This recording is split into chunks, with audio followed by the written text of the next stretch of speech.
Mes interminables salutations à tous.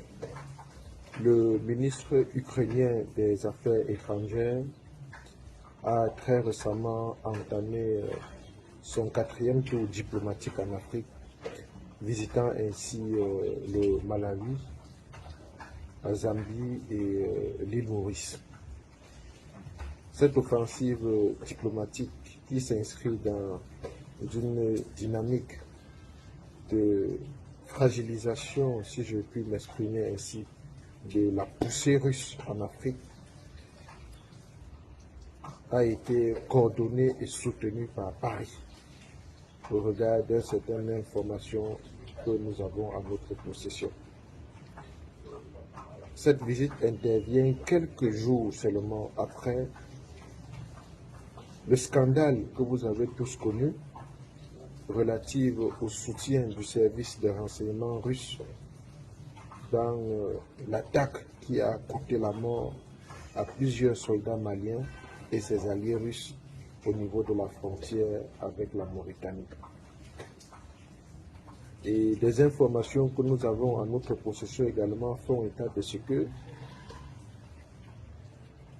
cette attaque qui est venue effectivement de la Mauritanie a bénéficié d'un soutien logistique matériel et d'un soutien intelligent même de l'ensemble de la communauté internationale, notamment les partenaires qui soutiennent l'Ukraine dans sa bêtise contre la Russie, et ces Touaregs qui ont posé ces actes ont été soutenus également sur le terrain par les agents de renseignement de l'Ukraine.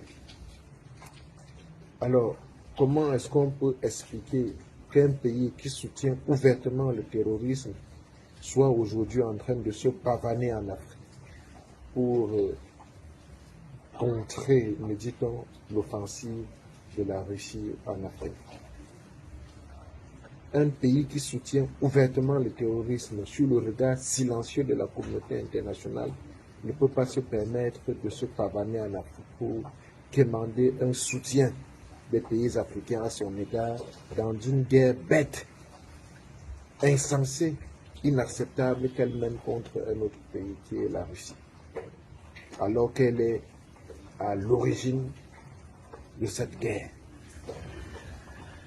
C'est pour dire en gros, que je termine par là, que le Sénégal, qui héberge en Afrique ces terroristes et qui n'a pas jusqu'ici porté des sanctions plus ou moins sévères à l'égard de l'Ukraine relativement à son implication dans l'attaque qui a coûté la mort à des soldats maliens, est tout simplement inacceptable.